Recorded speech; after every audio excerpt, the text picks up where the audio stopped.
I'd like to welcome you all to this online edition of our ongoing speaker series in the Hoover Institution's project on Taiwan and the Indo-Pacific region, an initiative supported by the Taipei Economic and Cultural Office that promotes research, teaching, and public understanding about Taiwan and the critically important region it inhabits. I am Glenn Tiffert, a visiting fellow at the Hoover Institution, and I manage the project under the leadership of my colleague, Larry Diamond. It is my great pleasure to introduce our speaker today, Mr. Josh Rogin. Mr. Rogin is a columnist for the Global Opinions section of the Washington Post and a political analyst for CNN. He is renowned for his coverage of American foreign policy and in particular has been at the forefront of reporting on the dynamics in Washington of US policy towards China and Taiwan. Among the many issues he has led on, I could cite the evolving story of foreign interference on American institutions, the PRC's campaign to isolate Taiwan, and of course the international politics of the COVID-19 pandemic.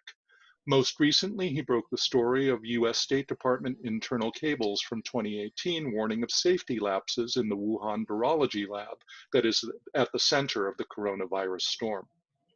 Mr. Rogin was a 2011 finalist for the Livingston Award for Young Journalists and the 2011 recipient of the Interaction Award for Excellence in International Reporting, and he appears frequently as a commentator in US media. Before turning to him, I'd like to remind the audience to mute their microphones as a courtesy.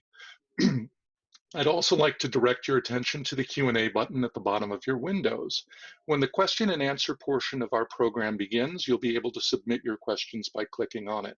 Without further delay, I present Josh Rogin. Thank you so much, Glenn, and thank you everybody who's joining today. And I really appreciate the chance to talk to you, and it gave me a very good reason to get a suit on for the first time in several months. So that was an added bonus. I think the best thing I can do up front here is to sort of take you through some of my reporting over the last few months related to the coronavirus pandemic, Washington's reaction, how it's affected U.S.-China relations, and how it's affected the Washington discussion about U.S.-China relations. And in the question and answer, we can get into pretty much anything that you want to talk to. And, you know, just for a little bit of background, I'm an opinion columnist, but I also do a lot of reporting. I'm going to try to be clear with the audience here, what parts are my opinion, what parts are my reporting, and when I'm mixing them around a little bit. But overall, the frame that I want to impart to you here is that we're all seeing, all of us, not just in Washington, but around the world, that the relationship between the US and China is changing very quickly. And not only is the relationship changing, attitudes in countries all over the world, including in the United States, toward China and toward that relation are changing fast due to the coronavirus pandemic and the Chinese government's handling of that pandemic. But we should also add a caution here that we're still in the middle of this crisis. We still don't know exactly how long it's going to last and what all the various actors are going to do. And we don't, so the end result, the end point is by no means determined. And so what I want to take you through here is sort of how we got here, and then what is going on right now, both inside of our administration and inside of our Washington discussion, and then sort of what the options are in terms of where we go from here. Let me start, I guess, from how we got here. So, you know, I think it's very important to note that bilateral relations between the US and China were already on the decline before the pandemic, after 3 years of a Trump administration strategy to reframe the relationship and get at some of the fundamental imbalances and abuses that were largely ignored or downplayed over the last 4 decades of U.S.-China relations. And that story of the Trump administration's China policy over the first 3 years is one of, you know, internal conflict, external conflict, factional infighting, political infighting, chaos, dysfunction, relationship with allies, and relationship between the Washington and Beijing that fluctuated over time. And it's basically a story of lots of different interest groups, not just in government, but also in Congress and around the country, trying to weigh in on this fundamental sort of reorientation of the U.S.-China relationship, and doing so in ad hoc coalitions, what I like to call assorted alliances based on overlapping interests, which changed over time. And this is all being presided over by a president who promised to fundamentally change the US-China relationship, but not in the way that any one of these particular interests or actors or staffers or officials really believed in. And he had a view of the economic relationship and how it should be changed. He had a different view on the security relationship. He had a different view on the personal relationship he had with Xi Jinping. And again, those views became sort of more understood by different actors and different institutions over time. And I think actually they're still misunderstood today. But anyway, all of that sort of led up to, and we can talk about this in the Q&A, up to a period of increased tensions that was actually set to cool off with the striking of the Phase 1 trade deal, which happened, if you'll remember, in a ceremony at the White House on January 15th of this year. And if you saw it on TV, you know what I'm talking about. It was a rare moment of real, happy, cooperation and all of the different sort of elements of the U.S. Government on China were sort of represented, and the Chinese officials were here, and they signed the deal. And whatever you think about the deal, and we can get into that too, the bottom line is that it seems that the tensions were cooling, and it seemed like there had been some sort of result of the Trump administration's strategy to increase pressure in order to get the PRC to change its behavior. Now, again, I'm not saying I agree that that result was what the administration said it was, but anyway, it was a positive moment. January 15th. Now, if you think about it, that was exactly when the coronavirus pandemic was becoming a very serious issue inside of China, and exactly when the US government, exactly before the US government sort of woke up to that fact. And that's significant because, if you, when I talk to White House officials, they always say the same thing. Well, in those meetings, in those 2 days of meetings or whatever, nobody mentioned coronavirus. We didn't mention it. The Chinese officials didn't mention it. It didn't come up, right? That's odd. Isn't that strange? I mean, you would have thought that this would have been something that they would have just talked about. But no mention from the Chinese side, especially they got on the plane, they went home, and then all of a sudden we got hit with the coronavirus. And that tiny moment of sort of, I don't know if you want to call it, a kind of warmth in the US-China bilateral ties is totally destroyed, and it's been going downhill ever since. And now what we know now, but we didn't know at the time, was that even at that time, there was an internal struggle inside the Trump administration over the seriousness and need to deal with the coronavirus pandemic and what was going on in China and how it might affect us here at home. And I've reported extensively about this, and basically you had a security-minded officials, NSC officials, some State Department officials who were more tuned into what was going on in China and a little bit more tuned into the intelligence, who were sending alarms, right? And who were very adamant that more needed to be done and fast. And you had other officials, some who were protecting the president's political interests, like OMB chief of the time, or acting White House chief of staff Mick Mulvaney, some of whom were protecting the trade deal, like Steve Mnuchin, who resisted those efforts. And that undoubtedly cost us precious time. And of course, the president in his stance was,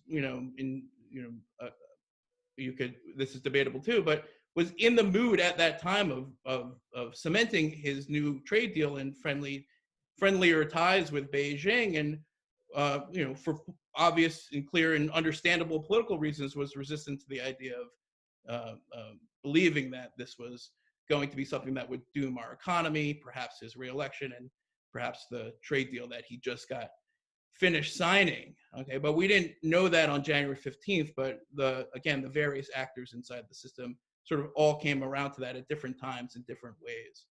Of course, that you can take that and then you can look at how that spilled over into Congress. And I'll take this opportunity to tell you a little anecdote, which is something that was in my reporting last week, which said, for years, there's been a lot of congressional activity on how to confront various aspects of the challenge of a rising China, on trade stuff, on tech stuff, media stuff, you name it, academia.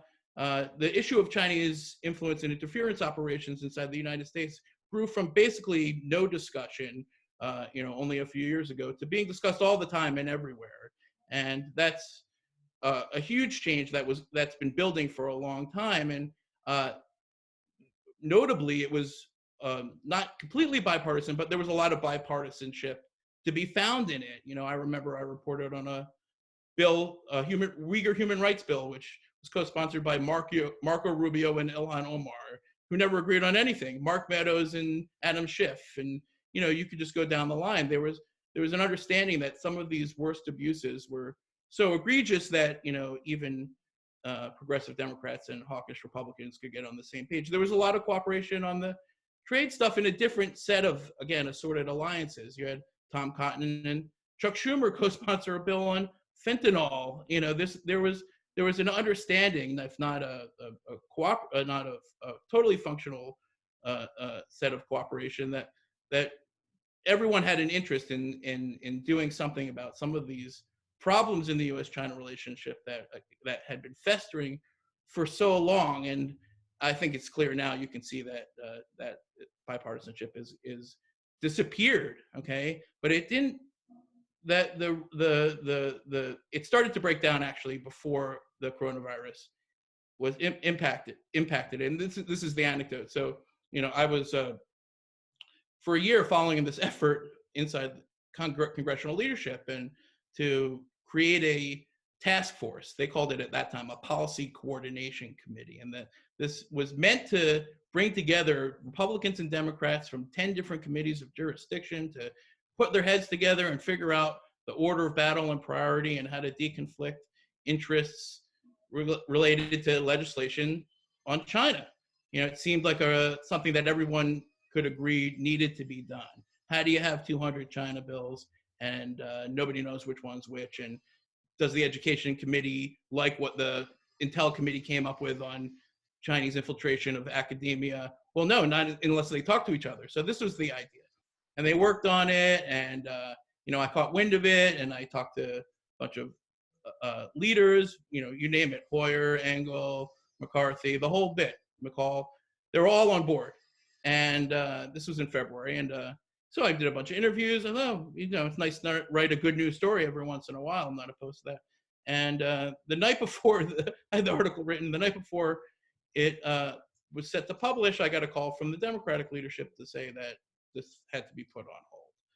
And why did it have to be on hold? Well, we don't want to get into it, but the bottom line is we had a leader member issue, which basically means my understanding is that, the leadership wanted certain members to be on this task force, and other members they couldn't figure out who should be on it. I said, okay, just let me know when you figure it out, and we'll just take it from there. Now, last week, the Republican side, led by Republican leader McCarthy, they called me and they said, well, listen, we've got this coronavirus thing, and we can't wait any longer. We're going to do it without the Democrats, which is sort of, understandable in a way. And then called the Democrats, they said, well, we were going to do it, but now because of the coronavirus, we definitely can't do it with the Republicans, because now we don't want to get roped into their attempt to distract America from Trump's terrible handling of the coronavirus pandemic. And I was like, okay, well, that's understandable in a way, but the result is that for political reasons on both sides, the main project on bipartisanship on China Congress is totally broke down. It's not going to be bipartisan at all. And, that's a huge missed opportunity. And, if you're looking a little bit deeper into Congress, where you have tons and tons of China bills, right? Tons of them, lots and lots and lots of them, almost all now strictly on a partisan basis. And, you have a Republican Party that's intent on blaming the CCP, and, I'm sympathetic to that argument.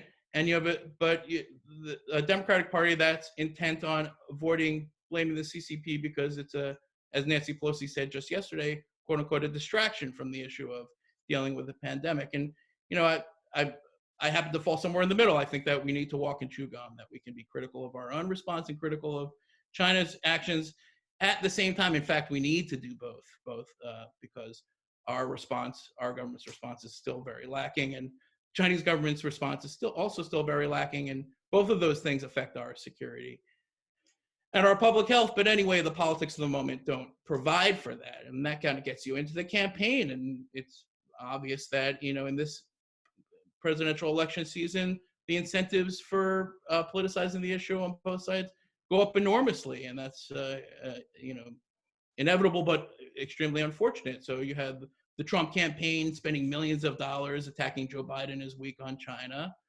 and the NRSC, I forget which one of the Republican committees telling its members, you know, in a long memo, you know, don't defend Trump, just attack China, right? And you know, that's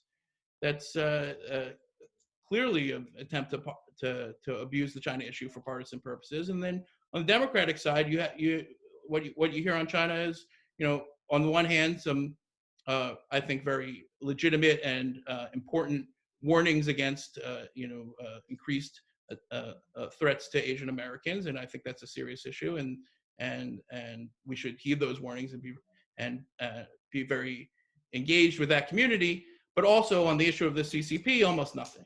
Okay, and this reflects an internal division inside the Democratic Party, but also sort of an aversion to really getting into it one way or the other, because they don't see a real political upside, in my view, to taking a stance one way or the other. Biden campaign, same thing. First, they were attacking Trump for being too tough on China. Now they're attacking Trump for being too weak on China.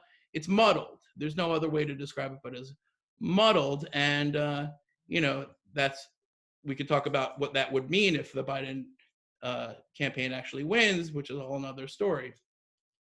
But I think what all these congressmen are trying to grapple with is the fact that attitudes in America are changing fast. And this is first shown by the Harris poll and then by a Pew poll, which show that, you know, Americans are increasingly wary of the Chinese Communist Party and the Chinese government, and are looking at its actions. And, you know, we could go through them, but they're obvious for all to see, that have endangered and sacrificed our ability to stay safe. And, you know, this is sort of the latest bit in a larger awakening around Washington and around America to the fact that, you know, Chinese government misbehavior, both in repression and aggression and tampering and influence and you name it, corporate aggression, all that stuff, spying, was largely an issue discussed by elites in rooms in Washington and maybe in ivory towers in academia.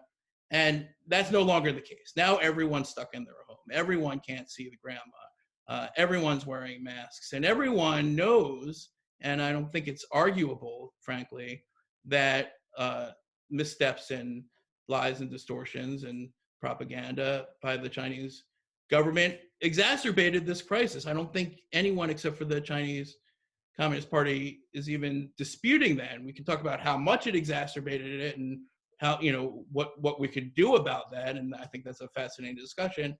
But all of the sudden, the China issue is relevant to every single American, in fact, every single person around the world. And that in a democracy makes a big difference, because in the end, lawmakers will respond to their constituents one way or another. And that sort of gets me to sort of the international piece, which is also fascinating. I spent a lot of time this morning talking to a parliamentarian from the United Kingdom, and who was telling me about attitudes changing not only in the UK, but also especially in the UK government. And when you think of an issue like Huawei, just for one example, you know, the grand project of the Trump administration to convince, cajole, pressure allies not to build their 5G infrastructure with Huawei tech was not really going very well, frankly, okay, until the coronavirus pandemic. I mean, to have our Five Eyes partner UK come up with like a compromise that, oh, well, they can 35% Huawei or whatever, we won't put it right next to the military base, whatever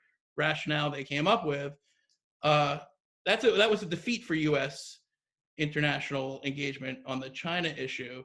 And now that's turning around, but not because of anything we did. because of what the Chinese government did. And that's huge. And so it's not just the coronavirus pandemic hasn't just changed the discussion of China in Washington, it's changing in every capital, in every town, in every country. And one of the criticisms I have of the Trump administration is that they failed to have an international engagement strategy on China. First of all, that makes a lot of progress, but also on the coronavirus pandemic. And of course, since they're linked, their failure on both of those fronts is linked. I would want to get into the Wuhan lab origin story, and it's a personal for me, not because I have a stake in the outcome. I really don't. I don't care one way or the other where it came from. I do care about getting to the truth of where it came from. But since I kind of got roped into it with that Wuhan State Department cable story, let me just say some stuff about it that you might find interesting and enlightening about the topic. So basically what happened was, the Chinese government had put out the story that the virus originated in the wet markets, and without a lot of real pushback or evidence or really reason to suspect otherwise, that became sort of the narrative, and most of the American media ran with that, and that was good enough, and for a period of time. But two things happened. One was that there were a lot of people inside the government, and now we know this, who always believed that story was shaky for a lot of really common sense reasons, right? They didn't that we could go into, but for example, they sanitized the market. They just destroyed. They won't hand over the evidence from the market. There were no bats in the market. Maybe you think it came from pangolins. Well, there's no evidence there were pangolins in the market. The bat. There's a whole list of reasons. But the point is that at least it raised the question in the minds of a lot of officials, and they started to look at these two labs, right? And the Wuhan Institute of Virology and the Wuhan CDC lab, which is right next to the market, and then other pieces of circumstantial evidence started to emerge, right? The Wuhan Institute of Virology, which to its credit first identified the virus as a bat coronavirus, the novel coronavirus that we're dealing with now, had the closest relative to it in their lab, which is not a direct link to that virus. They just pointed out to people that, like, oh, there's this lab is the world's leading bat coronavirus virology lab, and isn't that interesting, right? And so then you take that and you add the fact that that virus that they found, which is again not a direct relative to the novel coronavirus, but it's the closest one we know of, 96.2%, which is either very close or not that close, depending on which scientist you talk to, derived from a bat that was found in a cave in Yunnan, which is several hundred miles away. So it seems clear that most of these outbreaks do happen in the wild. At the same time, lab accidents happen all the time, including in China. At the same time, most of the outbreaks of these human spillovers happen in the rural areas where the bats are. Not to say there are no bats in Wuhan, but typically, if a bat virus from Yunnan would spill over somewhere near Yunnan, 1,000 miles away next to the lab. Anyway, there was enough sort of circumstantial open source stuff that officials started to have a real debate over whether or not the lab could be the source of it, an accident source, not a bioweapon. We're not getting into bioweapon. That's a red herring. I think that was an unfortunate straw man that a lot of people use to attack, to say that there's no chance it came from the lab. The bottom line is that at some point the administration decided that they were going to confirm that there was a belief amongst many of them that a lab accident theory was valid. And because the Trump administration has a credibility problem, and because they failed to provide evidence to support that, like in terms of confirming evidence, then all of a sudden the intelligence community started to leak that, well, we haven't confirmed it, right? And that was presented as a sort of a rebuttal and sort of to disprove the lab accident theory. But if you sort of followed it very closely, you knew that both things could be true. In other words, what Pompeo was saying about the lab accident theory evidence, what he was referring to was basically the open source evidence that we all see. And I mentioned some of it, but there's a ton more, right? And he wasn't saying that the IC had confirmed it. He was simply saying that based on circumstantial open source stuff, we have these suspicions. And the IC was saying, well, through secret means, we haven't confirmed any link to the lab, which is also very true. So, in order to sort of really be honest about it, you have to say that both things are true, that there's a circumstantial case that based on open source evidence that this lab might have had an accident and that's how the virus got out. And there's also no firm proof that we can confirm to prove that case. And that's where we are. And of course, that's where we are because the Chinese government has shut down all publication of research related to the origins, quieted the scientists and jailed anybody who said countered the official narrative, and all of the other things. They haven't let anybody into the market either. In other words, the IC doesn't have any evidence to confirm the market theory, but you don't see that reported because that's I don't know why, but the point is that they don't know anything either way. There's an intelligence gap, and that's really important to understand. And that intelligence gap is not going to be very easy to solve in the midst of the Chinese government stopping anyone from actually investigating any of it. So again, I'm happy to talk even more about that if you want in the Q&A, but my basic stance here is that, the cables didn't allege that the virus came from the lab. The cables were 2 years prior. They just predicted that because of reported poor safety concerns at the lab, that a bat coronavirus might emerge in Wuhan. And so then when a bat coronavirus emerged in Wuhan right next to the lab, it was natural for a lot of officials to say, oh, maybe we should look into that.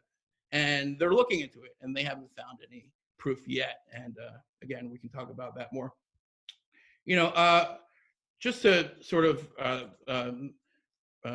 get to sort of the where we are now and where we're going. I think because the political incentives and the discussion about the U.S. relationship with China is now changing so fast.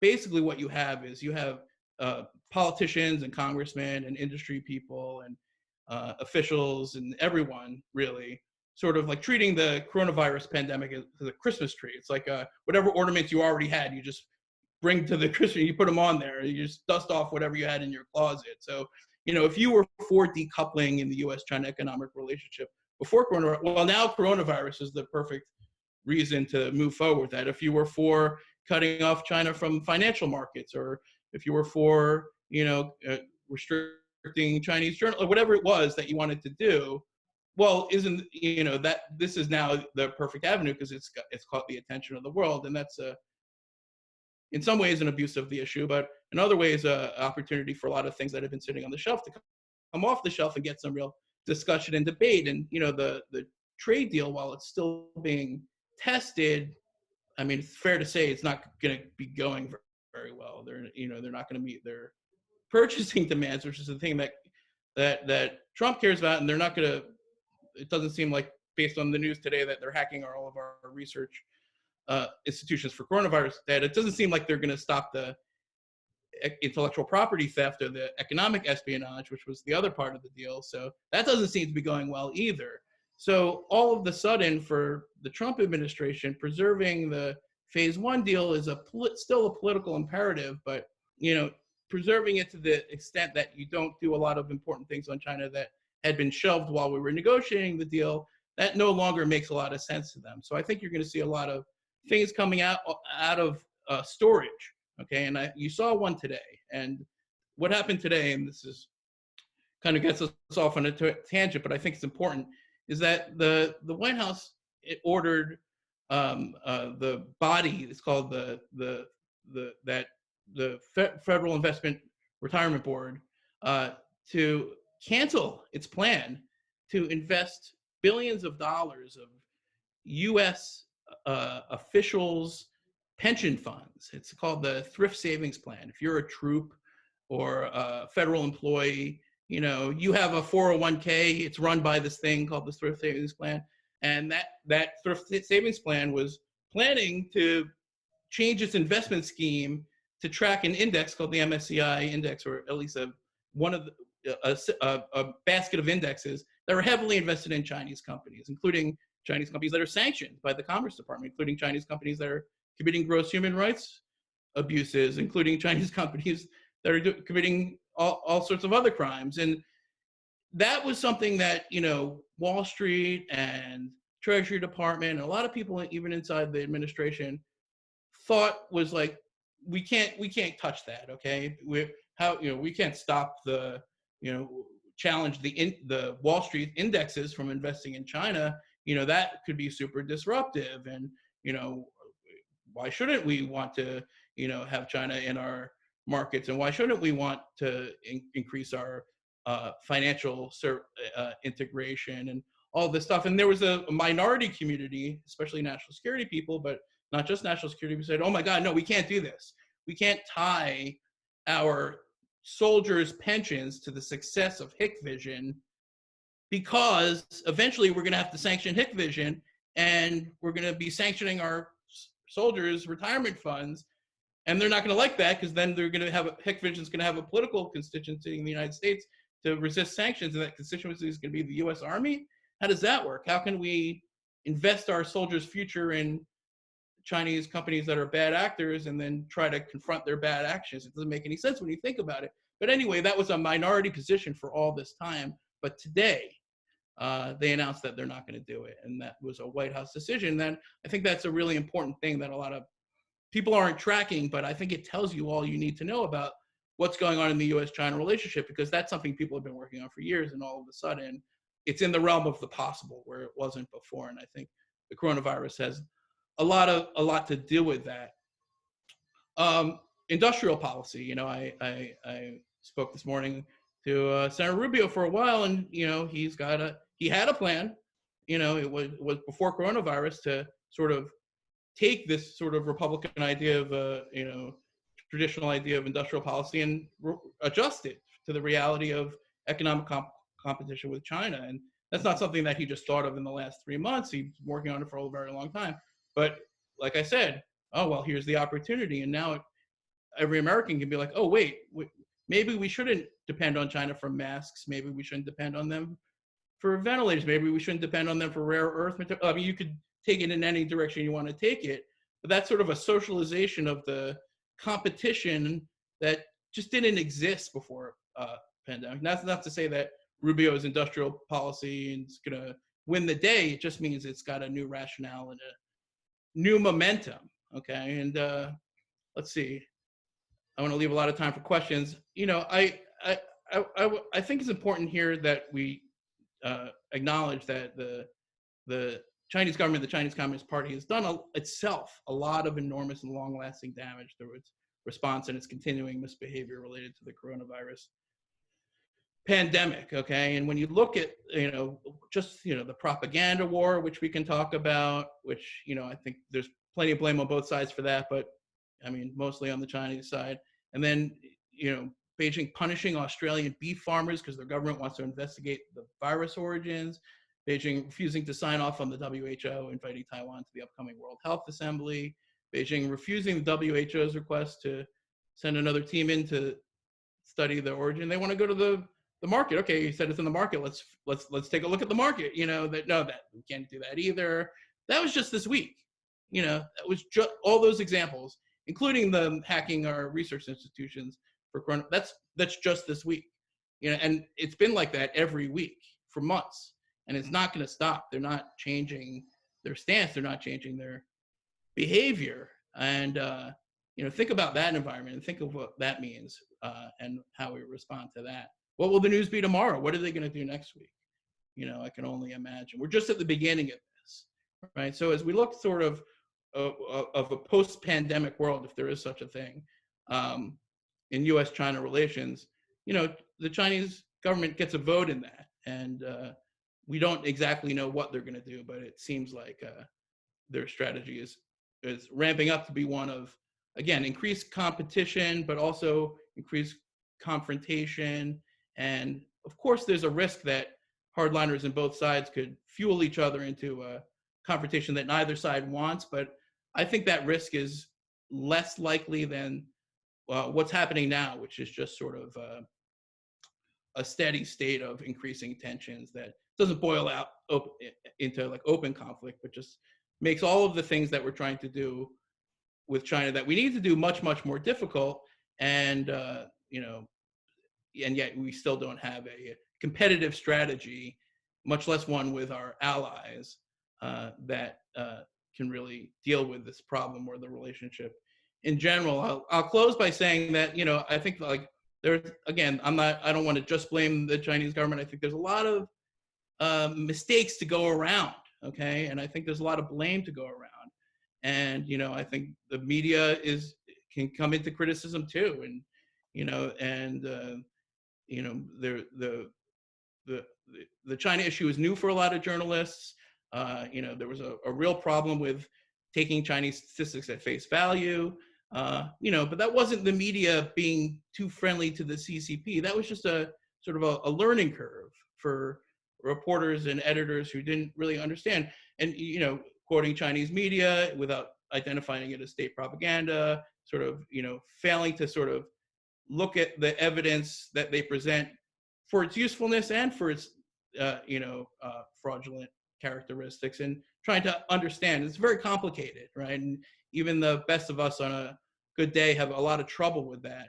But because this spilled out into the media landscape in such an abrupt and widespread way, I think it's fair to say that a lot of it was mishandled. But I do think it's getting better. I think Congress is not showing its best side. I think you can file 500 bills about confronting China and none of them become law, then you haven't really done anything. And then the bipartisanship is really undermining our goals. And I just think that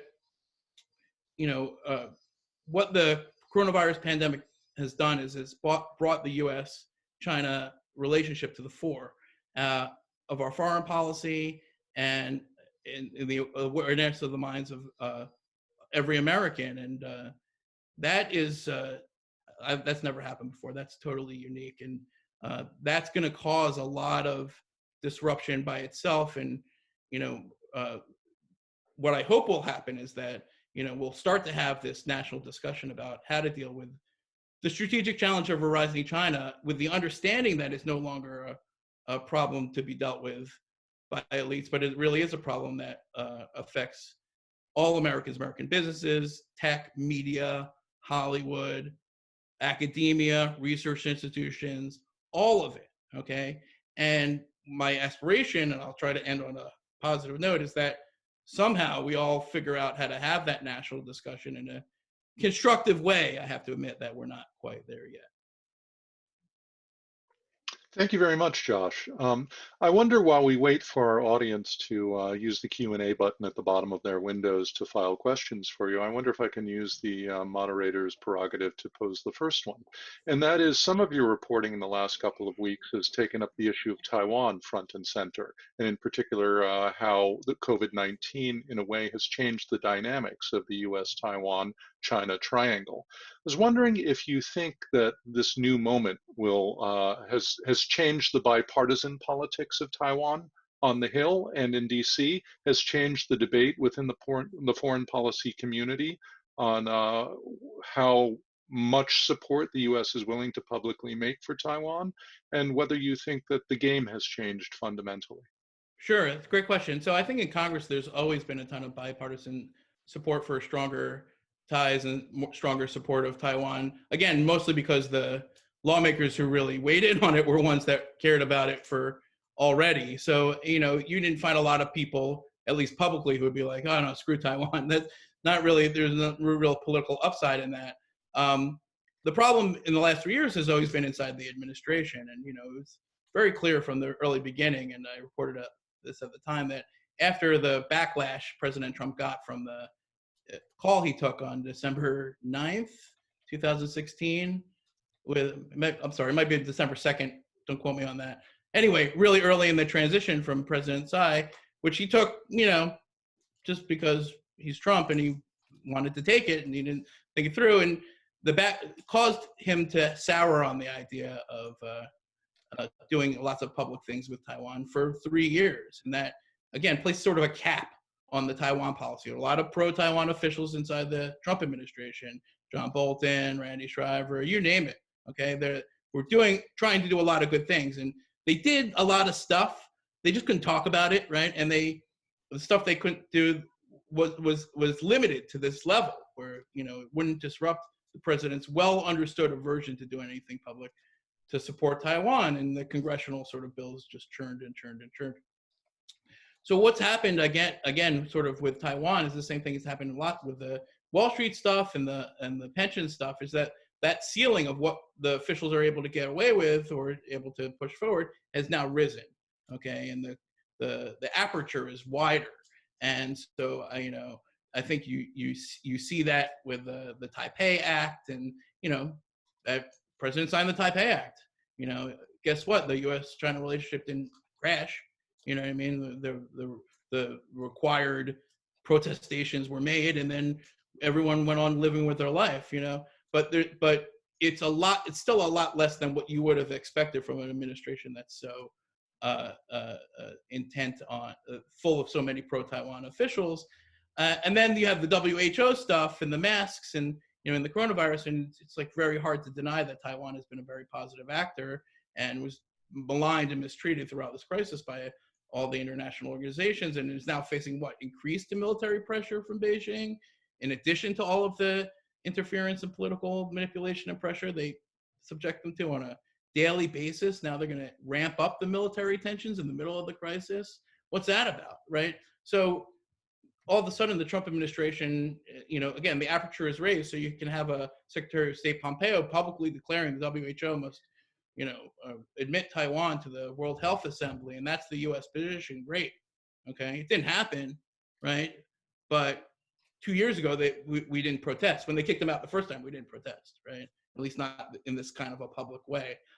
So again, you see a raised aperture, you see a raised tolerance in the Trump administration for doing things to support Taiwan, but the results aren't there. All right, what did we do? Okay, well, we got a joint statement with some other open societies to support Taiwan.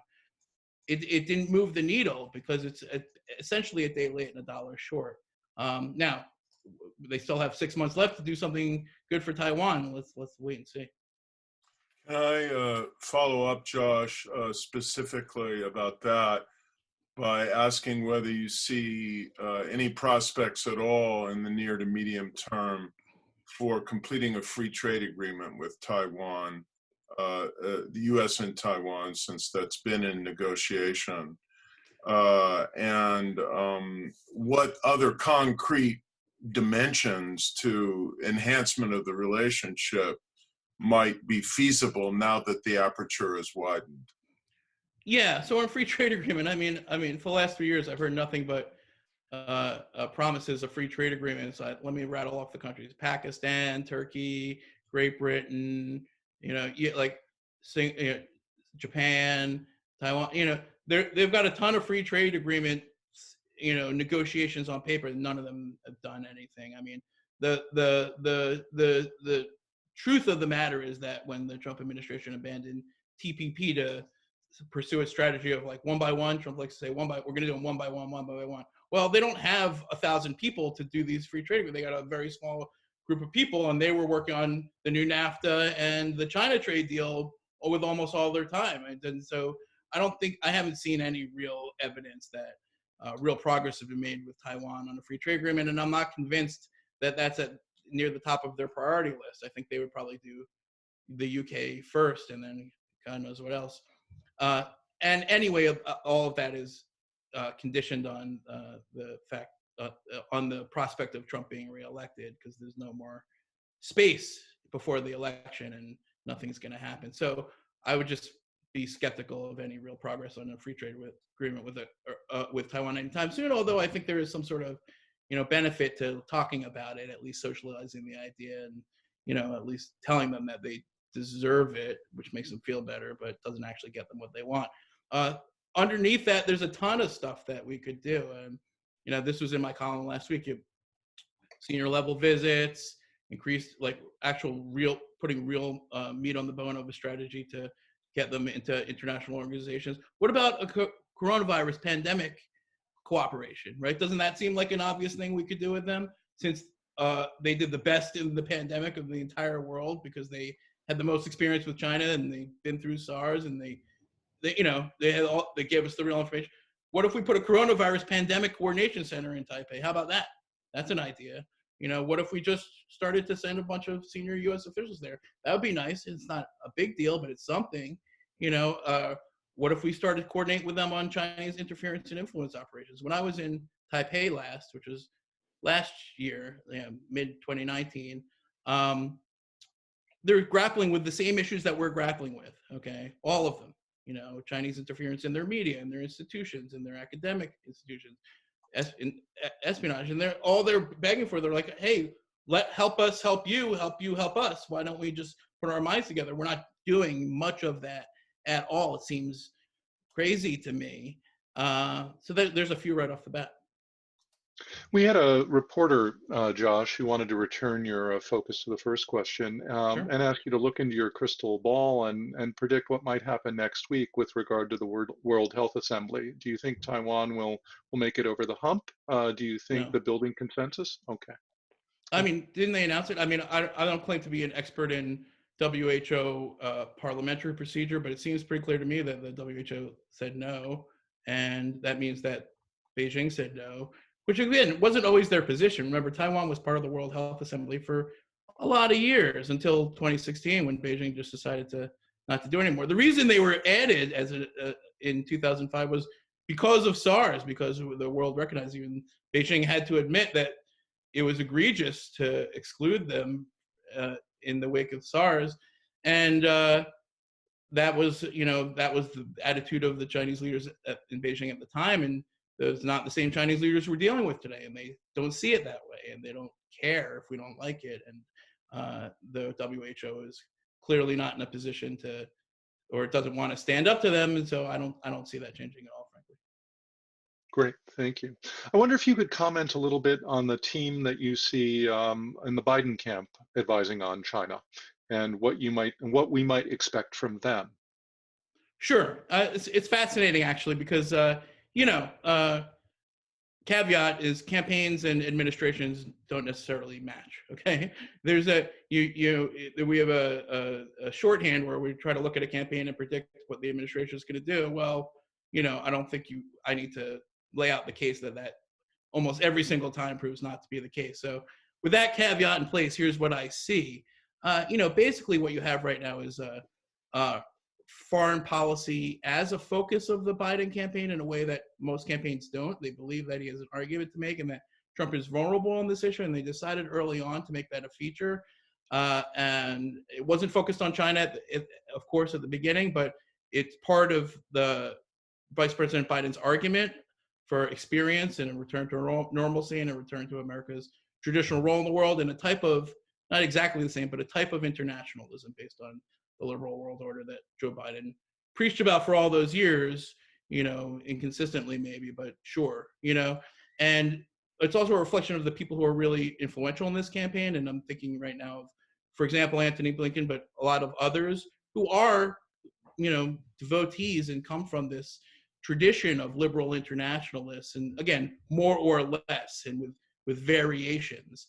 But they're not advocating for like a Bernie Sanders wholesale change in the Democratic platform on foreign policy. They're advocating for some sort of return to the traditional role of America in the world, and with, of course, an increased focus on multilateralism, et cetera, et cetera. Now, when you dive deep down into the China hands that are associated with Biden, right, we have to say that they're not in control of the campaign, right? Have you ever seen one of these huge campaigns? Like every single one's the same. They have like 500 people writing like memos on Apple's subsidies in Japan that nobody ever reads, and they're having Zoom calls about well, what should we do about like India solar energy? You know what I mean? Like if they get into office, all that, none of that stuff matters anyway. But it's like a good exercise.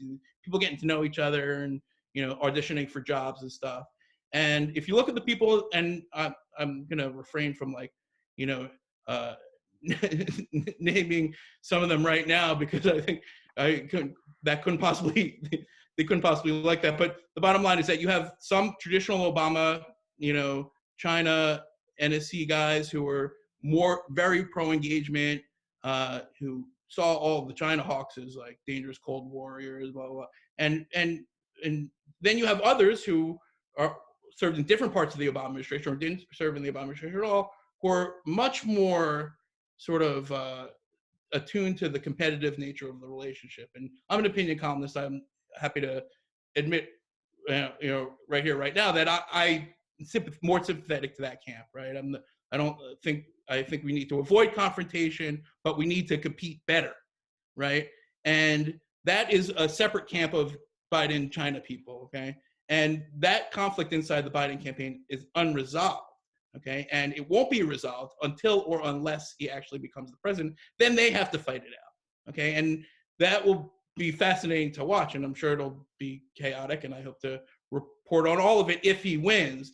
But what we can see with our eyes is that Biden goes back and forth. Right. And, the travel ban to China was xenophobic, and now Trump was too tough on China, and now Trump was too weak in China. So they're pivoting, and they're watching the polls, and they're trying not to get outflanked on the China issue, and they're having a lot of trouble with that, frankly. So their case for China is very simple: that we need to be competitive and internationalize the effort, and take away the worst parts of what the Trump administration has done and focus on the best parts, which is a common sense thing that most Americans can wrap their heads around. But how does that apply to tariffs? Do you think a Biden administration would take off Trump's tariff? There's still a bunch of tariffs left, even after. Are they going to get rid of those on day one? Does that make any sense? No, because you'd just be giving up a bunch of leverage on China for nothing. So there's an understanding inside the Biden campaign that tariffs are useful, but they're not wedded to it, and they're anti-trade war. So eventually you could make a prediction that they would get rid of the tariffs, hopefully in exchange for something. Hopefully that something would be something real. So these are a lot of questions, and I guess I'll just come around to answer it the way that I started, is that there's a tension inside the Biden campaign on China that isn't resolved and won't be resolved until or unless they get into office. Great. I was wondering, also, China, after riding high for a year on its global push and propaganda, particularly in Africa, Southeast Asia, even Latin America, has suffered some serious setbacks as a result of the COVID-19 pandemic. And to the extent that the US now has an opportunity to compete, as you said, where your sympathies lie, I was wondering if you're getting a sense within the Beltway that this moment presents an opportunity for the US to step back in and get back into the game. Yeah, I think it's a great question. I think it's a huge opportunity that we are missing. Okay, I mean, look at the $3 trillion bill that Nancy Pelosi unveiled yesterday. You know how much money is in there for international programs that might compete with all of China's international? Zero. And I mean, there's some language about global health security, but without any funds attached, which is really the only important thing, right? Then the last $3 trillion stimulus bill that already passed, there was $1.5 billion in international assistance, and almost all of that was for like making sure USAID people, can survive, wherever they're stationed, or come home if they want to, or that we can evacuate Peace Corps people so they don't get corona. And then you have the Trump administration, which, to its credit, has given hundreds of millions of dollars to international organizations fighting the pandemic, but which as well, it's more than any other country has given, but that's just money that goes to like these international organizations, not the WHO anymore, but other international organizations. What about the competition? What about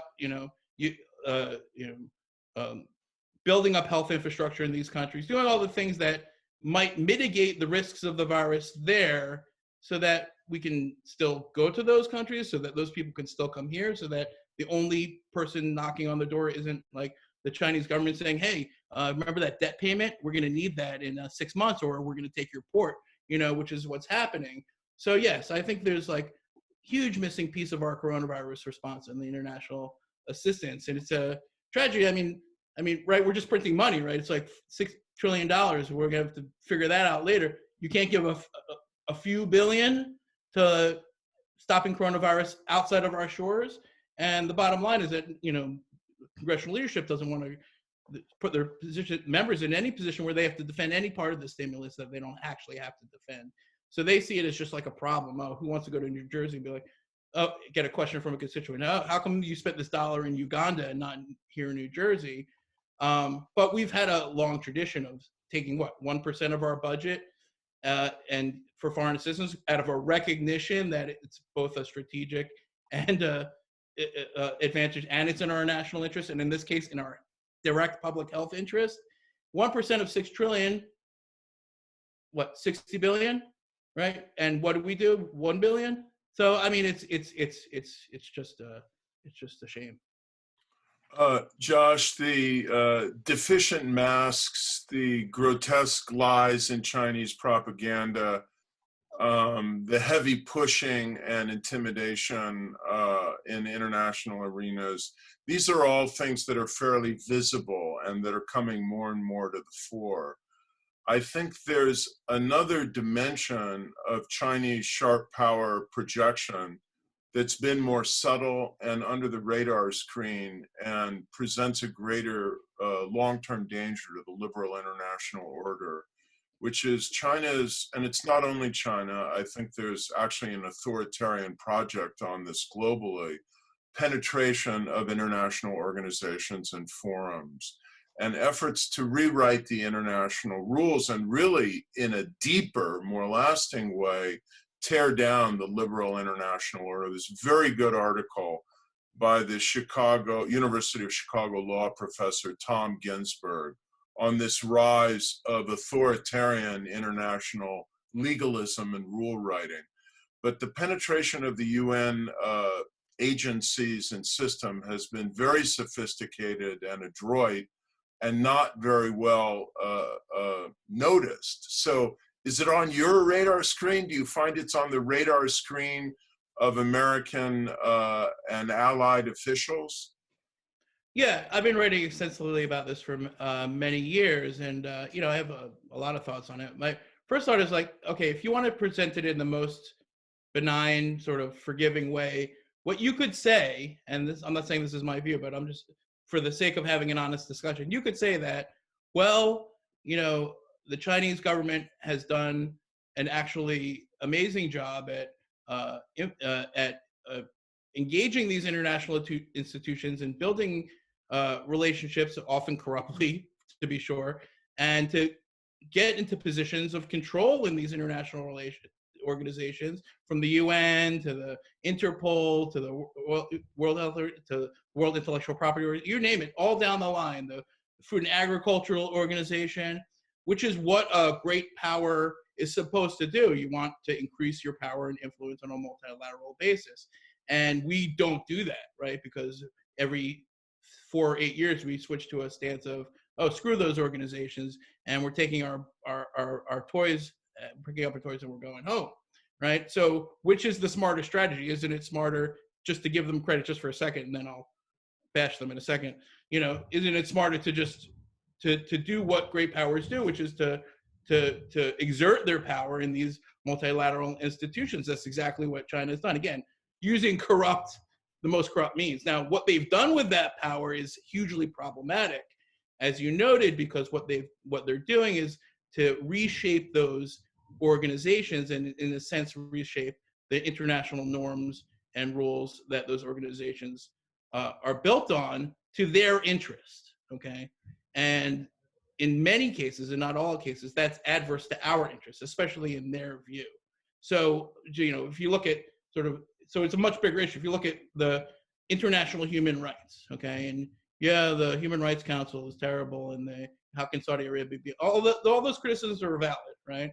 But what the Chinese government has done is actually much more insidious, in the sense that it's trying to reorient the definition of human rights towards one that doesn't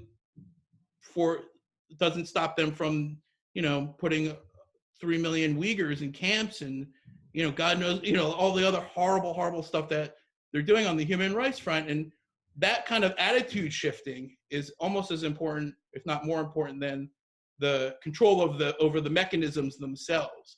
And you could take that all the way down the line. But there has been a pushback. It has been late. The World Intellectual Property Organization example is instructive here. What happened was, it seemed clear that a Chinese official was going to take over as Director General of the World Intellectual Property Organization, because the Chinese government was doing both a overt and covert, both public and corrupt campaign to install this person. And it was so egregious to think of the world's leading thief of intellectual property to be in control of the World Intellectual Property Organization. The consequences of that are so mind-boggling. Like, what are we not going to have patents anymore? How do you even? It's like, I compared it in a column. It's not like letting the fox into the hen house. It's like letting a bank robber be president of the bank, right? It was so crazy that there was an effort, and the Trump administration, to its credit, engaged in that effort, and the Chinese official lost the election, and but that's one, right? And I can name you 7 others that went the other way, right? So I mean, we can't walk away from multilateralism and complain about our lack of success in the multilateral forums at the same time. It's just too dissonant, right? So that's one thing. And as for your sort of premise that of an authoritarian-led world order, well, I think what I would say to that is that, like, I think it's become clear to me over the years that Chinese Communist Party was sort of like treated international engagement as a train that takes you to a place, and then when you get to that place, you get off. Okay, and they're happy to play in our sandbox as long as it serves their interests, as long as they're able to achieve their objectives, and if that means changing the nature of those organizations, all the better. But when push comes to shove, those are not going to be the places where we're able to confront the authoritarian tendencies of the PRC. In fact, I don't necessarily believe that we're going to change the PRC fundamentally from its authoritarian tendencies one way or the other, which again points to a competitive strategy that's based on our own health, economic health, security health, our resilience, our response, our defense. And ultimately, it makes perfect sense that we should do that with like-minded countries. And those like-minded countries happen to be democratic, free, and open societies. And that's the better argument. It's clear that that's the better argument. The fact that we're losing that argument in all these institutions is a reflection of how poorly we're doing in making that argument. Thank you, Josh. I was wondering if you could comment on the dynamics of the moment where fireworks at the official level between Washington and Beijing are flying over the COVID-19 pandemic. To what extent do back channels remain open that hold out some prospect of lowering the temperature, whether among within the administration, Congress, think tanks, universities, track 1.5, track 2? Has the space there generally constricted? What are you hearing from your perspective on the ground in DC? Sure. I think there's 2 things. One is that, not through back channels, but through front channels, there's still a lot of engagement, and a lot, actually. And, some of that is by the people who are most closely tied to the trade deal. I think you saw, a week or 2 ago, an announcement, positive joint statement put out by Mnuchin and I believe Lighthizer, but I'm not sure. But, basically saying that, like, don't worry, everything's going to be okay. And actually, trade deal is going really well. So there's still, a lot of engagement on a lot of levels. What I hear, and I feel silly telling an audience of academics this, but what I hear is that the academic interactions have been severely curtailed, mostly from the Chinese side, and that the space for real dialogue amongst Chinese think tanks and even open discussion has shrunk enormously well before coronavirus. And that's a huge problem. I mean, I get the same thing from professors who do stints in China, who come back and tell me that, like, it's totally different than it was 5 years ago. And, the products that are now coming out of Chinese think tanks are indistinguishable from the propaganda. And that's different. There used to be a lot more space for a lot more discussion. That wasn't perfect, but it's much, much, much worse. And and as for the propaganda war, it's only going in one direction. That's towards more tension and more confrontation. They tried to have a cooling off. Remember the March 25th phone call between President Trump and President Xi, where they said, "Okay, I'll stop blaming you if you stop blaming me, and we'll try to figure this out." That was March 25th. It actually ended on April 14th when I published that Wuhan cable story, and then Pompeo confirmed it. And the Chinese side, I believe, thought that that State Department leaked it, which wasn't true. It didn't actually come from the State Department at all. They weren't even comment. But it didn't matter because everyone just figured it did, because people don't understand, like, journalists actually have lots of different sources in lots of different places. And all of a sudden the propaganda war was back on, and that's where we are now. Right, right. I wonder if you can comment on the story that has achieved a great deal of traction among critics within the Trump administration, and that is the reassignment or the diminution in the number of people doing public health work in the embassy in Beijing at precisely the wrong moment, and what that actually signified. Some people said it was simply moving people around within a pre-existing organization. Others attributed it to a much larger sort of policy shift. Um, what are Yeah, your insights on this question? And yeah, what do you think the significance of it was? yeah. I think it's an excellent question, and I spent a lot of time, especially after that, before and after that, I wrote that Wuhan cable story. Talking to a lot of the scientists who were doing a lot of this work, and and health officials and diplomats who were in Beijing and in Wuhan and in Yunnan scooping up bats, and it's very clear if you listen to. First of all, it's important to note that there are many different parts of this, right? There are the health officials in Beijing who are the ones who went to Wuhan and wrote the cables and clearly thought that it was a risk. Then there's the USAID Predict program, which wasn't actually operating in Wuhan, but they were partners with Wuhan Institute of Virology, but most of their work happened in Southeast Asia or in Yunnan, again, where the bats were. They weren't in the lab, they were scooping up bats. Then you have guys like at the Eco Health Alliance and NIH who are funding a lot of this and, again, working on this. And it's undeniable and true that in the years and months leading up to the pandemic outbreak, that the Trump administration cut a bunch of these programs. They didn't renew the Predict program. It's called Predict. They're supposed to predict pandemics, and they canceled it. Now, you can't prove the other timeline that never existed, which is if they had continued it, would they have caught the virus? I mean, they only canceled it 2 months before the virus broke out. So, and then, so in that 2 months, was that gonna make all the difference? I don't really think so, right? I don't think anyone can honestly say, well, if they had kept those CDC people in Beijing, then we would have had a lot more information, because the Chinese government was preventing the information to come out. You could have had 1,000 people in the CDC in Beijing, and if the Chinese government's lying about everything, then those 1,000 people are just they're not going to be able to crack that case any better than the 500 people or 20 people.